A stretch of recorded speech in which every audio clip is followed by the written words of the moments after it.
Do you often feel that all of these activities you do with your kids that are supposed to be so fun and enjoyable are the exact opposite? Today, I'm going to talk about how to make your life much easier and at the same time, much better. Stay tuned. Welcome to Parenthood Prep, the only show that helps sleep-deprived parents and overwhelmed parents-to-be to successfully navigate those all-important early years with their baby, toddler, and child. If you're ready to provide the best care for your newborn, manage those toddler tantrums, and grow with your child, you're in the right place. Now, here's your host, baby and parenting expert, Devin Clement.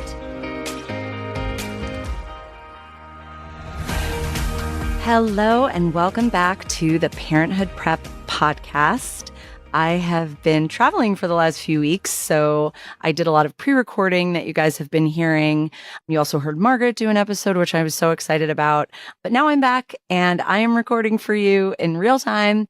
It is so gorgeous out. You guys know I love the beautiful weather, and coming back to this perfect spring has been just amazing. So what we're going to talk about today has to do with what you can do now that it's spring and summer and how you can make your parenting easier and more joyful and really get the most out of this amazing time of year. But first, I want to talk about something else, and that is Chapel Roan. We love her. We love her.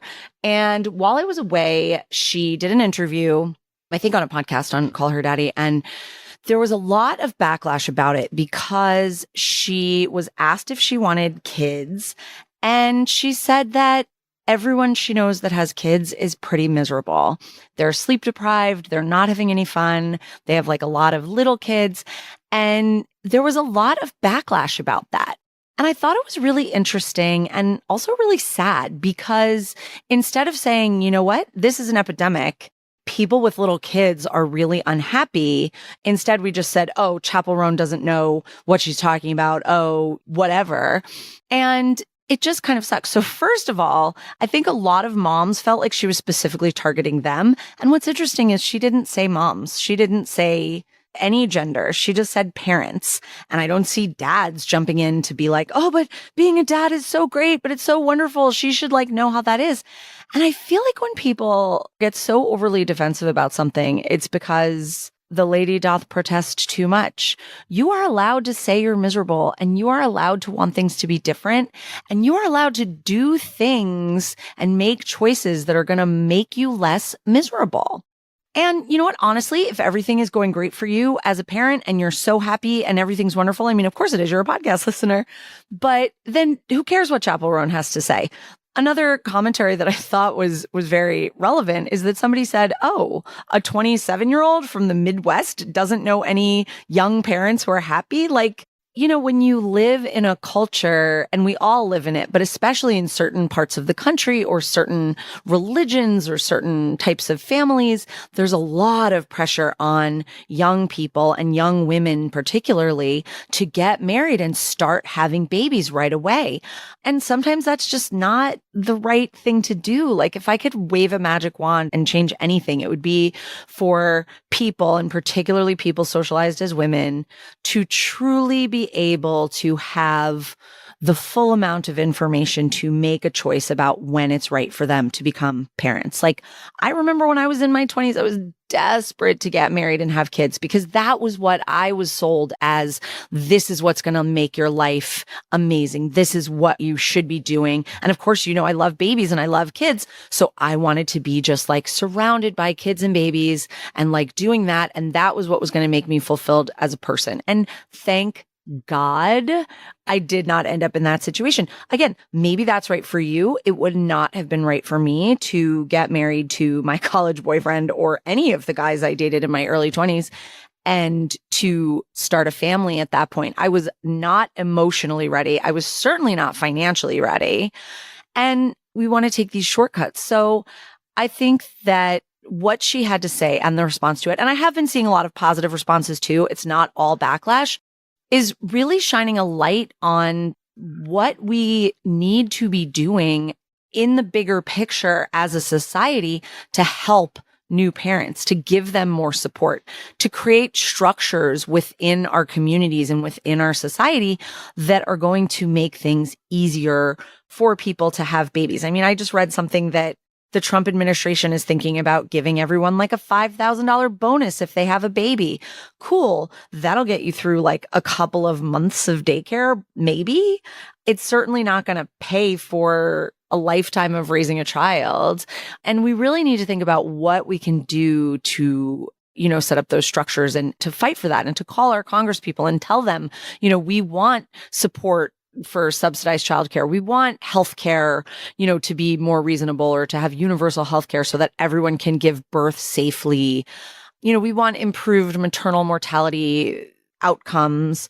But while those things are happening, which we hope eventually they will be, we also want to know what we can do in the here and now to make our lives as parents easier and to help and support our friends and family that are having kids. So, if all the parents around you seem miserable, ask what you can do to help or think about what you can do to help.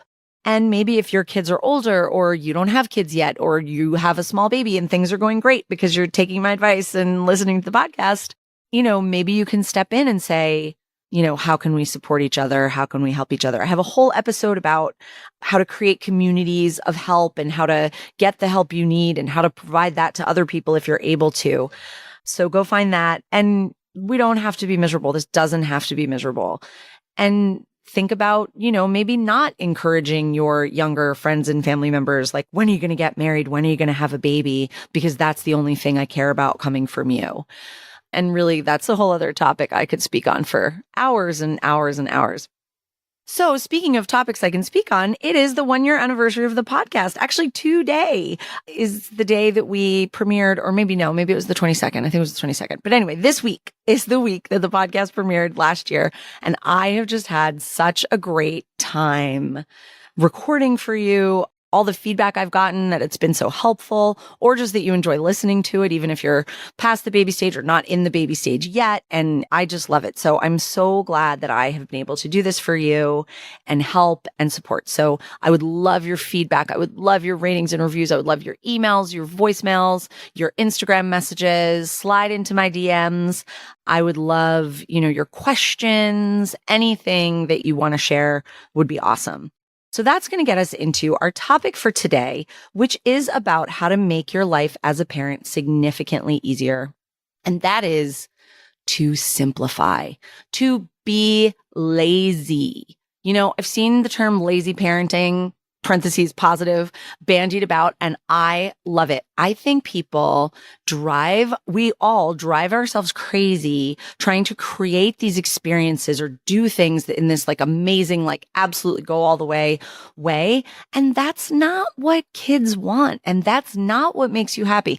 If you've ever been to Disney World, like as an adult, and you look around at how many kids are crying, throwing tantrums, especially as we get to the end of the day, and how many parents are like through gritted teeth, like, I paid a lot of money for you to be here, so you better have a good time, or just look absolutely wretched because they're like so wrung out. Like, yes, it's amazing to go on a special trip to go to Disney with your kids. Like, I'm not saying don't do that, but I think we have these expectations that everyone has a level of stamina, kids and adults included, that they don't have, and that they don't need sleep and rest and just mental downtime, just like breaks, just whatever. So do things more simply. Be lazier. It's going to be so much better for your kids, for yourself, for everyone. What does that look like? What does simplify parenting, lazy parenting look like? Like, plan very little. On a beautiful day, just go to the park. Just take a walk.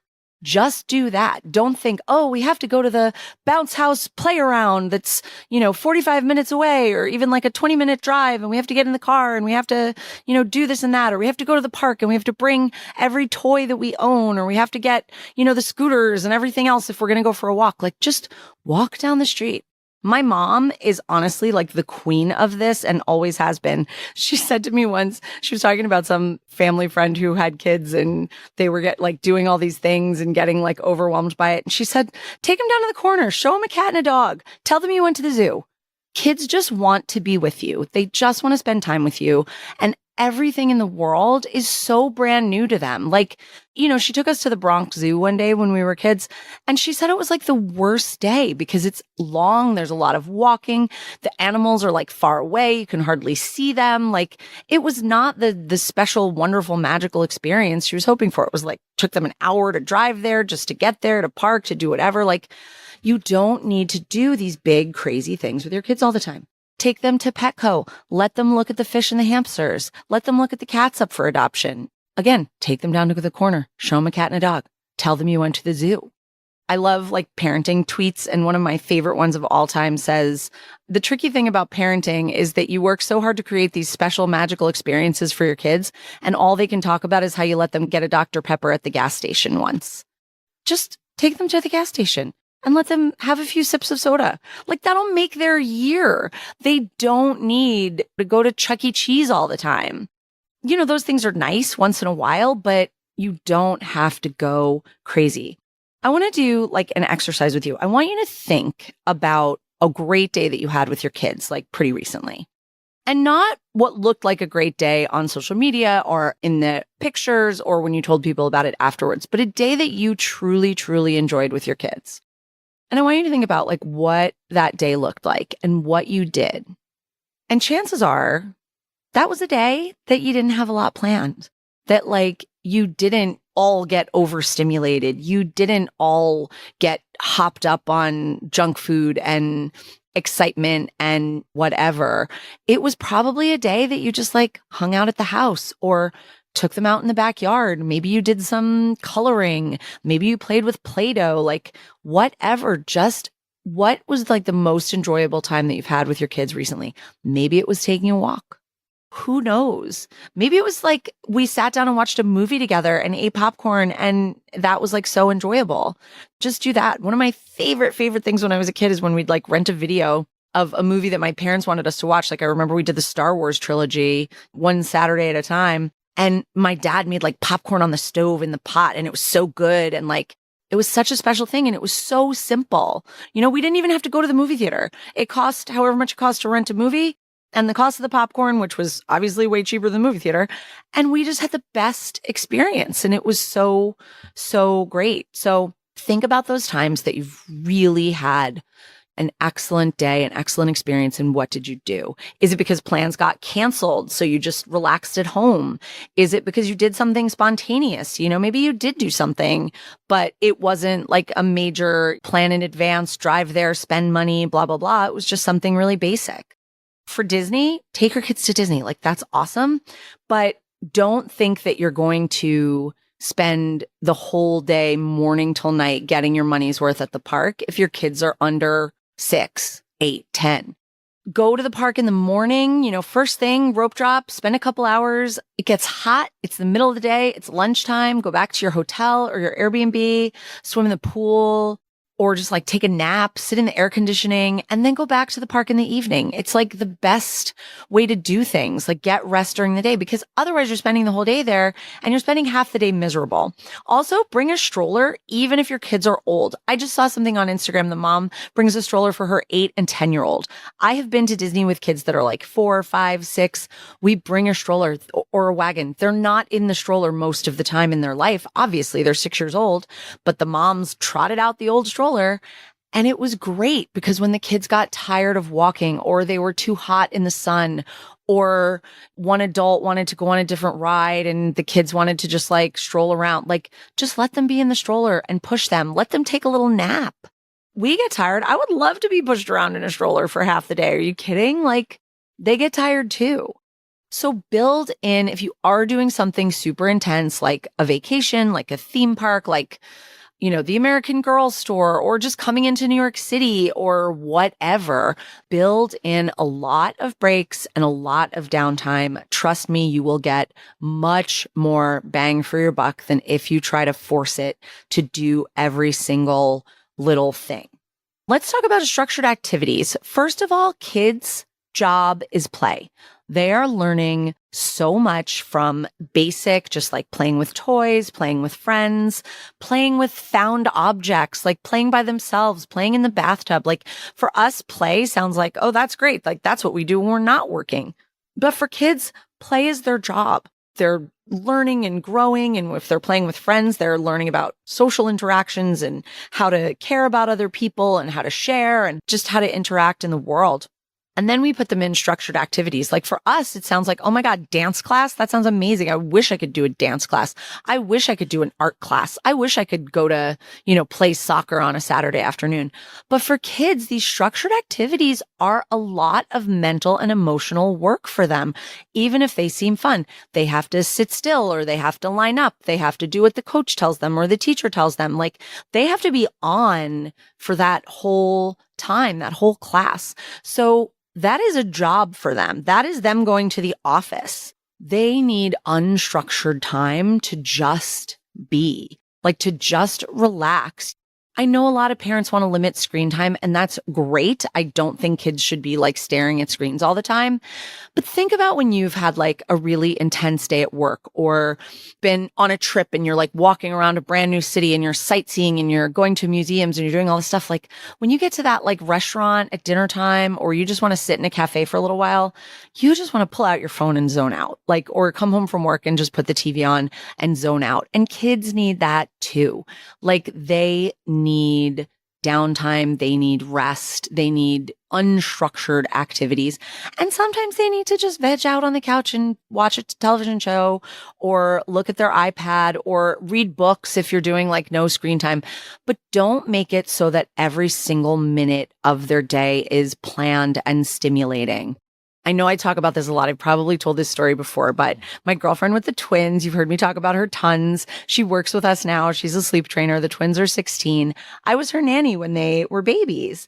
And, at that time I had a lot of childcare experience, but I wasn't a sleep trainer yet. They weren't sleeping like at all. I actually started out as her night nanny when they were 5 months old because they were just not sleeping and she needed someone else to get up with them during the night with her, because her husband was useless, now ex-husband, but that's a whole other topic. But, one day I had kind of started with her pretty recently and I was helping her out during the daytime. I did like a mix of days and nights.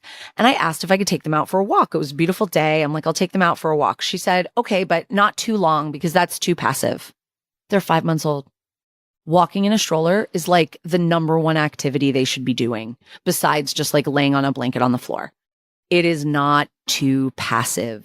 They are getting rest. They are getting downtime. They are also observing the world. They are hearing the birds. They are seeing the trees. They are seeing people, dogs, like all of these things, like is expanding their mind. They don't need you sitting on the floor holding up flashcards in front of them when they can be out in the real world experiencing it. And honestly, like 99% of the time, kids love a walk in the stroller. They love it. It's like their favorite thing, or in the carrier or whatever.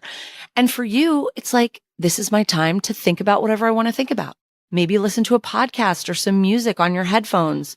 Maybe you want to just zone out and just push that stroller and walk. Your kids are safe. You don't have to think about where are they? What are they doing? Are they safe? You're looking down at them. They're strapped in. Maybe they fall asleep. Maybe they take a nap. That's awesome. Maybe you park at the park and you sit on a bench and, read a book or look at your phone or whatever. That is everyone's like favorite time. That is your downtime. That's awesome.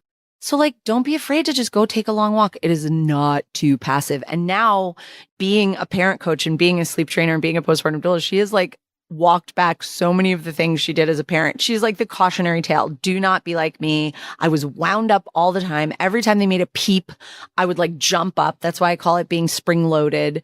When your kid makes a peep and you like immediately jump up and run over to them, like, stop doing that. I'm getting anxious just talking about it. Like, sit down, take a deep breath. They're not going to die. Give it a minute. They might just calm down. Or maybe they do want you to respond to them, but if you're not there in the first millisecond that they've made a peep, that's okay too. This is how they learn emotional regulation skills. This is how they learn patience. This is how they learn, respect for other people. It is not just about what you want all the time. Other people are allowed to have needs and wants too. Birthday parties, people love to do like a huge birthday party, which is great. Fine. Go to Chuck E. Cheese or whatever, have like a ton of stuff at the house. But I've been to a lot of kid birthday parties. I've like helped out at a lot of kid birthday parties. And the best ones are the ones where they just play, like, have cake, maybe do a little tea party or something, but then just like let them play, let them run around. That's all they want to do. You don't need a million activities at their birthday party. They can just play and they're going to have a better time for it. Like what I'm telling you is not like, here's what you can get away with so that your kids will tolerate their lives. They like this better. Okay. They like it better when you are just present with them and just hanging out with them. They like it better when they can run around when they want to or sit down when they want to. They like it better. They are happier and you are happier when they're happier and things are calm and relaxed and chill. Let go of the fear of judgment. Like, sure, other parents throw crazy birthday parties and guess what? I bet their kids are miserable. I bet their kids are whiny and tantrumy and a mess at the end of the day. And you know what? Your kids are going to be calm and happy and go to bed at a decent time. So like, who's judging who here? Oh, you didn't have the petting zoo that Riley's mom had at her party? Who cares? Who cares? But also don't have birthday parties at your house. Do it where somebody else is doing the cleanup. Let go of that fear and look at your kids and look at how happy they are and how calm they are and how calm you are and say, wow, like, I think I'm actually doing the best out of all my friends and all these other parents because we're just very chill. I just see, and like, I love it and I hate it, right? People are going so far and doing so much and it's all on social media and whatever. Listen, I'm not saying you have to just like, not cut your kid's sandwich into a cute shape with a cookie cutter. Do it if you want to do it. If that makes you happy, do it. But don't feel like you have to give them an adorable lunch every day. And then you have to make these elaborate gift bags for their teachers and their friends and send stuff to school on their birthdays and like get munchkins. That's what we grew up on. And it was great. Kids are just as happy with munchkins as they are with like fancy cupcakes that you got done at a bakery or made yourself. And honestly, even happier because watch a kid eat a cupcake sometime. They lick the frosting like 3 times and then they get it everywhere and then they don't even finish it. And it's a huge mess. It's not a huge mess. Munchkins. They love them. I'm not sure if they have this everywhere. It's Dunkin' Donuts like donut holes. So I don't know if you're listening in Canada, get them Timbits. But just something super simple. Like they do not need these elaborate like things. And again, do what you want and enjoy the things that you want to do, but don't feel you have to do every single thing. And speaking of elaborate teacher gifts, as a former teacher and someone who is friends with very many teachers, we do not want elaborate teacher gifts. We do not need them. We want gift cards. We want gift cards for supplies. We want gift cards for classroom stuff. We want gift cards for coffee. We want gift cards to local restaurants. Just get the teachers a gift card. Please, please, please. The cute stuff is great. If you want to get them that, like in addition, that's fine. But if you're going to spend $30 or even more making an elaborate gift basket that contains a mug that says like A+ teacher, they already have 22 of those. Don't get them another one. They don't need that. Spend that money, spend that time on a gift card and a nice card. Have your kid draw a picture for them. That was my favorite thing. I wanted drawings from my kids. I didn't want mugs that said A+ teacher. I didn't even have my own apartment at the time. So you don't have to be so elaborate and crazy to do those things. Now, if you say to me, but Devin, my kids don't play alone. They don't play independently. I need to do these organized activities. I need to send them to, lessons and classes and camps because they don't know how to play alone. And when I try to get them to, all they do is annoy me and whine and climb all over me.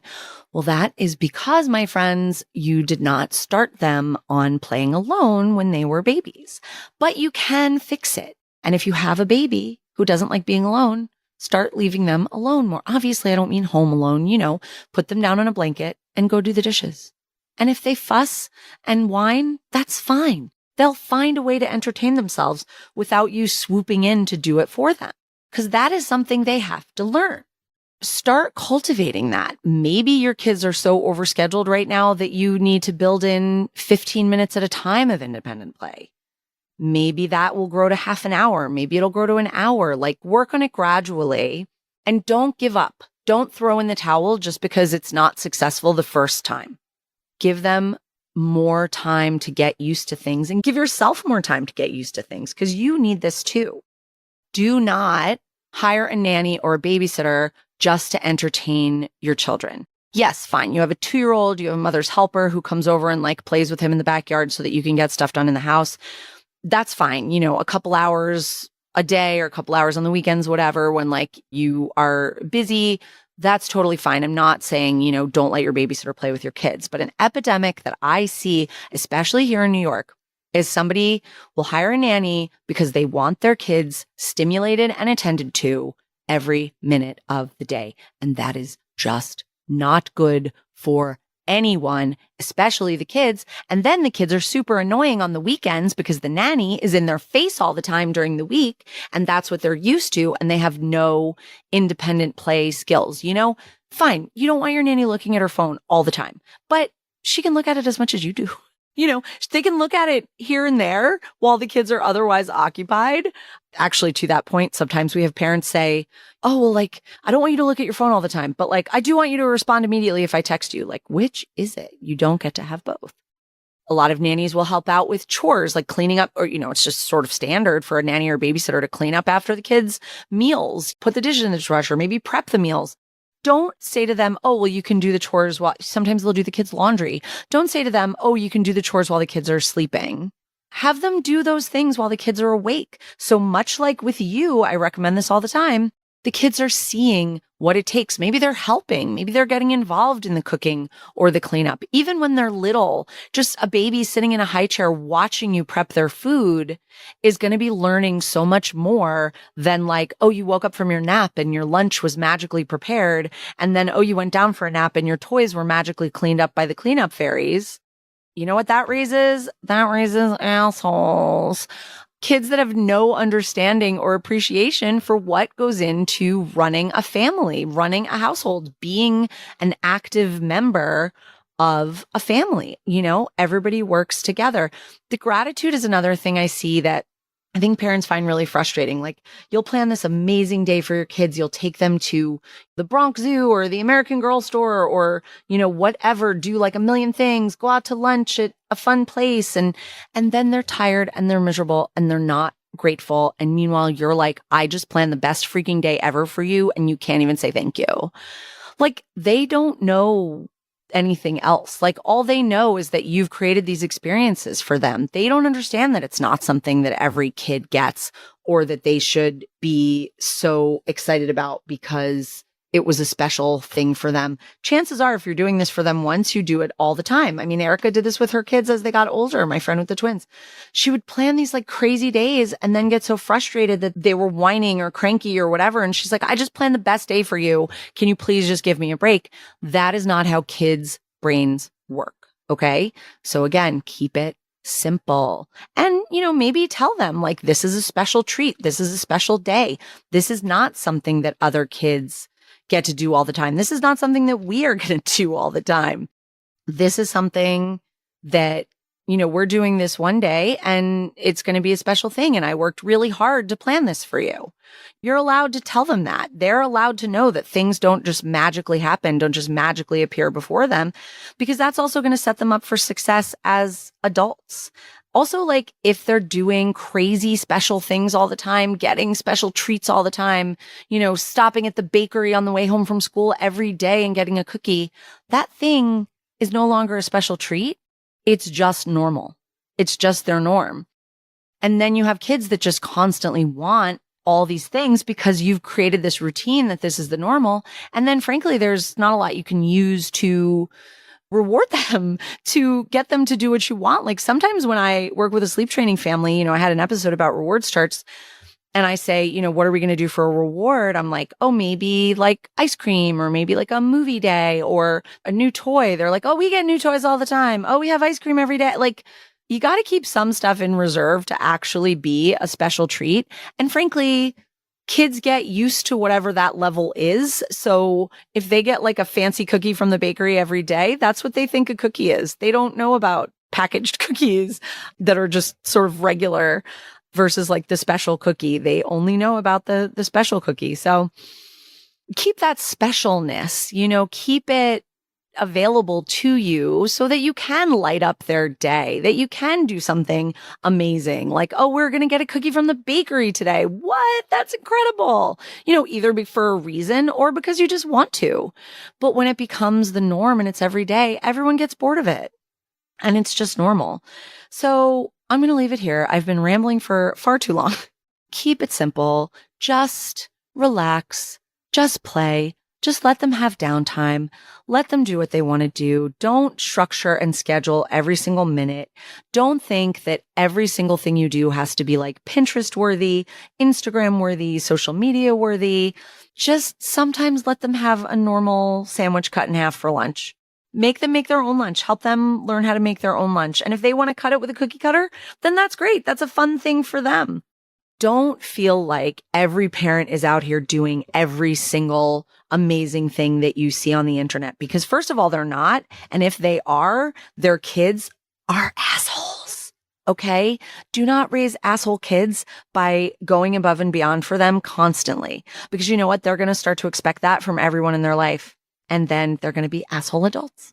So lazy parenting, simplify, make everyone happier and make everyone's life better by doing less. Talk to you soon. To be sure you never miss an episode, be sure to subscribe in your favorite podcast app. We'd also love to connect with you on social media. You can find us on Instagram at Happy Family After, or at our website, happyfamilyafter.com. On our website, you can also leave us a voicemail with any questions or thoughts you might have, and you can roast your baby. Talk to you soon. Thanks for listening to this week's episode of Parenthood Prep. If you want to learn more about the services Devin offers, as well as access her free monthly newborn care webinars, head on over to www.happyfamilyafter.com.